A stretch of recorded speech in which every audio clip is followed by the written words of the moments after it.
এই দেখো, আহা, দেখেছো?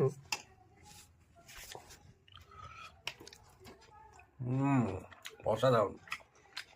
এর সাথে একটুখানি ঝোল দিয়ে ভাত খেলে পুরো একদম মন জুড়িয়ে যাবে বন্ধুরা। একটু আলু দিই। দাও।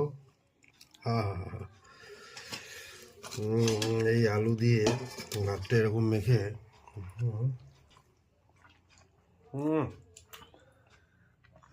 একদম অপূর্ব। তাই তো ডলি? হ্যাঁ, তোমার কাতলা মাছ কেমন লাগে? হেভি খেতে লাগে। হুম। আর তার সাথে যদি এরকম পিস থাকে, মাথা, আর মাথাটার সাইজটা একটু বড়ই, দেখতে পেয়েছো? থলথলে একদম পিসগুলো ধোয়া উঠছে।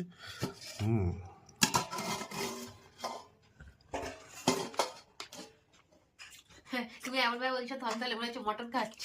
হ্যাঁ, মটনের থেকেও স্বাদ বেশি আজকে যে কাতলা মাছটা খাচ্ছি। কেমন টেস্টি! হেভি লাগে খেতে। নিজে রান্না করেছি, নিজে রান্না করে ওই যে হেভি লাগছে খেতে। হ্যাঁ, এই স্বাদের কোনো ভাগ হবে না। সেই সত্যি মানে হেভি মাছটা, আর সেই লেভেলে রান্না হয়েছে।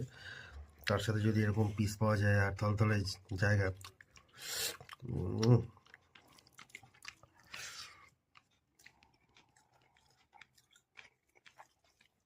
অসাধারণ।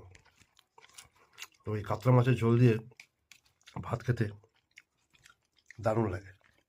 তো কারা কারা খাও এরকম কাতলা মাছ? একটু মানে কী বলবো, রেয়াজি টাইপের, মানে একটু চর্বি থাকবে, তাই তো, তেল থাকবে সেরকম কাতলা মাছ। অবশ্যই কমেন্ট করে জানাও। ভালো থেকো।